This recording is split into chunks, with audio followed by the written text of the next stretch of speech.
타이틀 자체가 조방원에 좀 큰 조정이 온다 이렇게 썼기 때문에 투자자분들이 좀 관심을 확 가지실 것 같은데요. 전반적인 시장의 전략 한번 세워보겠습니다. 이제는 7월이 마감되고 8월로 넘어가기 때문에 8월 달에 대한 전략을 생각해야 되겠습니다. 채슬리 투자자문에 조재환 팀장이 나와 있습니다. 어서 오십시오. 네, 안녕하세요. 일단 7월이 마무리되고 있으니까 우리가 8월 시장 전망부터 하는 게 맞는 것 같습니다. 어떻게 보고 계십니까? 예, 우선 현재 미국의 상황에 대한 이해가 좀 필요할 것 같습니다. 네. 지금 미국이 고율의 관세를 지속하기 어려운 상황임을 전제로 좀 이야기를 하고 싶은데요.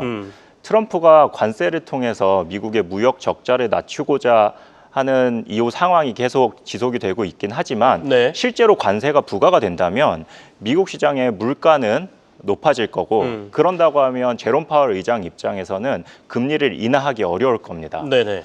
지금 미국의 국채 금리가 4.3%대인데요. 이 4.3%대의 국채 금리 상황에서 1년 동안 국채에 대한 이자 부담이 1년에 1조 달러입니다. 그렇다면 트럼프 입장에서는 빈대 잡으려다가 초과삼간 태울 수 있는 상황이 오지 네네. 않을까 생각이 됩니다.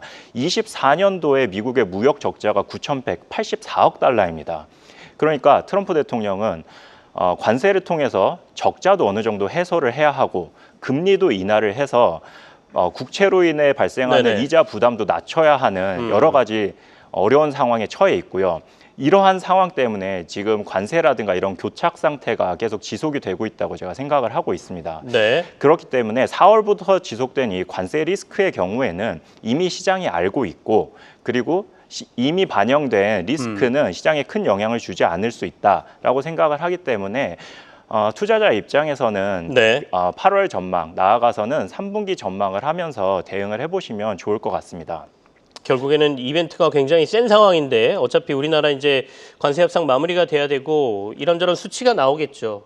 근데 거기에 주목하기보다는 장기적으로 봤을 때 미국이 이런 상황으로 오래 끌어갈 수 없다 이렇게 보시는 건가요? 예, 맞습니다. 그래서 한국 시장 일단 3분기 조정이 올 가능성이 있다라고 제가 말씀을 드렸는데요. 우리나라 시장이 21년 6월 25일에 장중 신고가 3,316을 기록하고 지금 2,200에서 2,600 박스피를 계속 기록을 하고 있습니다. 25년 돼서 이재명 정부가 들어서면서 세법 개정에 대한 기대감으로 지금 신고가를 도전을 하고 있는데요. 이러한 상황에서 주도주를 많이 담아서 수익을 내고 계신 분들도 있을 테고 좀 소외된 종목들을 포트폴리오에 담아서 네네. 시장만큼 수익을 내지 못하고 계신 분들도 있을 겁니다. 제가 오늘 드리고 싶은 말씀은 3분기에 조정이 오게 되면 기존의 주도주들이 조정을 크게 받을 테니 네. 이때 기존 셌던 종목들을 포트폴리오에 편입해서 남은 기간 동안 수익을 내보자 이런 말씀을 드리고자 합니다. 그러면 기존의 조방원 이른바 이제 그 강세였던 거는 이제 저희가 조선 방산 원전 이렇게 얘기를 하니까 예. 조방원을 갖고 계시는 분들은 어떻게 해야 돼요? 네. 그래서 제가 자료를 하나씩 보여드리면서 네네. 안내를 좀 드리고자 합니다. 일단 첫 번째 자료는 홀수의 코스피 월평균 수익률입니다. 제가 여러 번 방송에 나와서 말씀을 드렸지만 복기를 좀 해드리면 한국 시장을 홀수회랑 짝수회로 나누어 보는 이유가 한국 시장에 큰 영향을 미치는 미국의 정치적 불확실성에 기인을 합니다. 1900년부터 최근 31번의 중간선거에서 한국 시장이 집권당이 하원에서 다수당을 유지했던 게 4번뿐이 없습니다. 네네. 그러니까 대통령 2년 차에는 대통령이 원하는 정책을 마음껏 펼칠 수 없다는 이야기가 됩니다. 지금 트럼프 대통령이 취임하고 나서 관세 그리고 원빅 뷰티풀 빌 같은 법안을 강하게 실현을 하고 있는 이유도 공화당이 상하원에서 다수당을 차지하고 있기 때문이기도 하고요. 근데 내년이 되면 다시 정책 불확실성이 커질 거라고 제가 생각을 합니다. 31번 중에 4번이니까 88% 확률로 트럼프의 정책 동력이 약화될 거라고 생각을 하고 있습니다. 네네. 그리고 최근 우리나라도 이제 정권이 바뀌면서 골드만삭스에서는 5월 포트폴리오 전략에서 외국인이 바라보는 한국 시장의 상법 개정에 대한 아이디어 4가지를 이야기를 했었습니다. 첫 번째는 기업 지배구조 개선이고요. 두 번째는 배당세, 상속세 개편. 그리고 세 번째가 MSCI 선진국 지수 편입 가능성. 그리고 네 번째는 공정한 시장 질서 확립. 이렇게 4가지를 이야기했는데요. 네네. 외사에서도 이런 정치적인 안건을 주요하게 다룰 정도로 정치적 방향성은 주가에 큰 영향을 받고 있다고 생각을 합니다. 그렇기 때문에 우리가 정치적으로 예상이 가능한 홀수회랑 불확실성이 커지는 짝수회를 나누어서 보는 것은 어떻게 보면 선택이 아니라 필수적인 요소라고 생각을 합니다. 그러면 아까 보여드렸던 그래프에 8월, 9월이 조금 조정이 있었는데요. 왜 이런지 좀 설명을 드리고자 합니다. 미국 연방정부의 회계 연도가 10월에 시작해서 다음해 9월에 끝이 납니다. 네. 연방정부의 회계 연도가 9월에 끝이 나기 때문에 1년치 예산을 소진해 나가는 이 시기에 기업 입장에서는 새로운 모멘텀이 발생하기 좀 어렵다 이렇게 생각을 하시면 될 것 같습니다. 그래서 저 그래프를 살펴보시면 우리 25년에 코스피가 상반기에 좋은 흐름을 보이고 있었는데 잠시 조정이 올 거라고 저는 보고 있습니다. 이 흐름이 비단 코스피뿐만이 아니라 코스닥, 미국 시장의 S&P 500, 나스닥, 4대 지수 모두 8월과 9월에는 지수의 월평균 수익률이 좋지 않습니다. 그래서 기존의 매수 기회를 놓치신 분들 같은 경우는 이번 조정장을 좀 이용하시라고 말씀을 드리고 싶습니다. 일단은 데이터에 기반한 얘기긴 합니다. 그러니까 우리가 역사적으로 봤을 때 미국의 정치 이벤트가 많은 홀수해가 코스피의 월별 수익률을 보면 8월, 9월이 조금 시장이 안 좋았다. 그렇게 본다면 그럴 가능성에 한번 대비를 해볼 필요가 있겠다라는 말씀이시고 좀 더 구체적으로 얘기를 들어보면 어떻게 해야 될까요, 그러면? 두 번째 준비한 자료를 보시면 8월부터 10월 말까지 영업일 기준으로 지수가 어떻게 흐름을 보이는지 안내를 좀 드리고자 합니다. 네네. 8월에는 지수도 하락폭이 크고 하락하는 횟수도 많은 반면에 9월, 10월로 갈수록 점점 그 하락폭이 줄어드는 것을 보실 수 있습니다.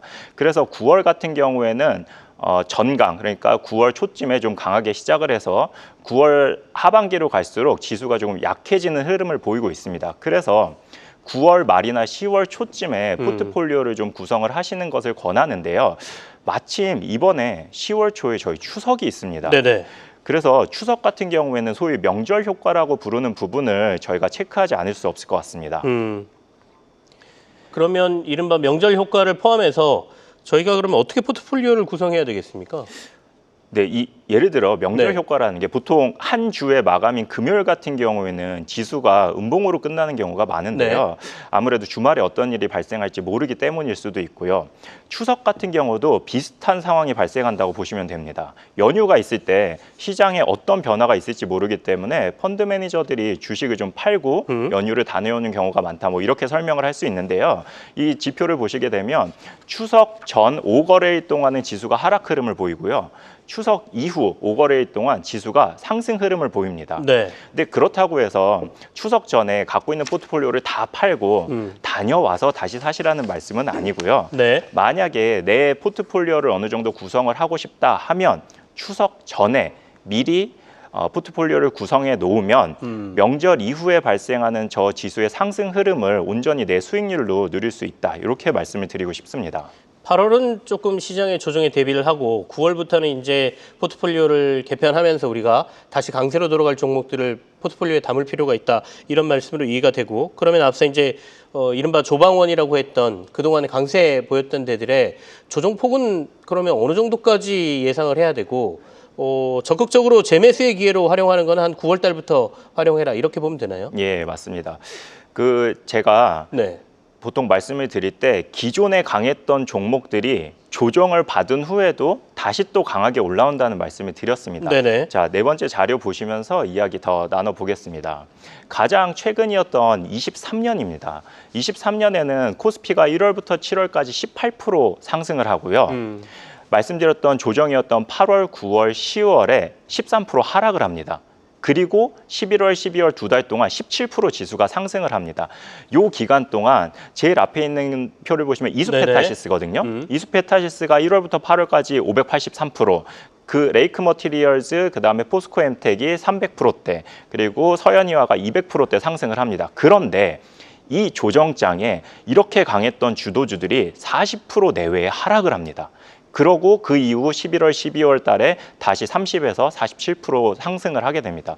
제가 이 데이터를 보면서 말씀드리고 싶은 것은 두 가지입니다. 첫 번째는 우리가 주도주라고 생각하는 강한 종목들도 큰 하락이 없이 무한정 올라가지만은 않는다는 것들을 주식 투자하시는 분들은 꼭 염두에 두셨으면 좋겠고요.